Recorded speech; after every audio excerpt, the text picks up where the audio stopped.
I still hear their laughter echoing in my head. It doesn't match the aesthetic. They scoffed. My bench. They said it was an eyesore. A little too rustic. The HOA board sat there in their ivory tower, judging the one thing that gave me peace after a long day. I was trying to show them my work of art, a bench built with my hands, passed down from my grandfather. But no, they just laughed it off. A violation. It's too old, too different. I wasn't even allowed to sit on it unless I painted it in their approved color. This bench was more than just wood and nails. It was a piece of my family history. My grandfather built it. Every summer, I'd sit on that bench, my father beside me, telling stories of the old days. That bench had memories. But now, it was just a violation to them. The board members? Oh, they were the worst. They wore their power like a badge. They lived in their perfectly manicured homes, sipping overpriced lattes, and telling people like me what to do with their own property. The smugness was unbearable. Rules are rules, they told me.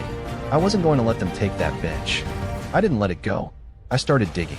First, I got the deed to my property. Next, I found the neighborhood development agreement from decades ago.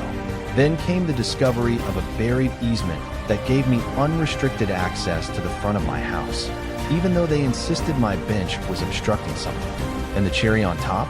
A whistleblower within the HOA who sent me time-stamped photos proving they'd selectively enforced rules. Each piece of evidence was like a hammer blow. I needed a plan, something that would hit them where it hurt. It couldn't be just about me. It had to be about them. I knew the HOA's office hours by heart. They'd hold their precious meetings at exactly 9 a.m., under the guise of community improvement. I'd make sure everyone saw what they'd done. I brought my bench to their front door.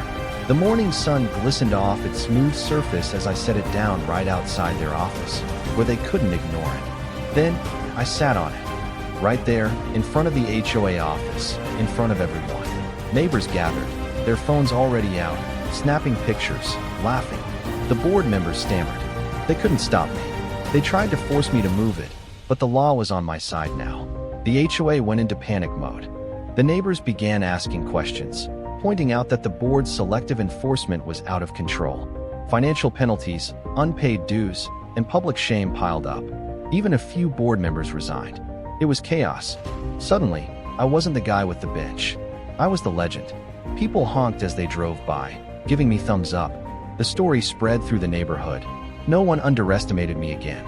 4 more HOA downfall stories. Like, subscribe, and stick around for the next revenge.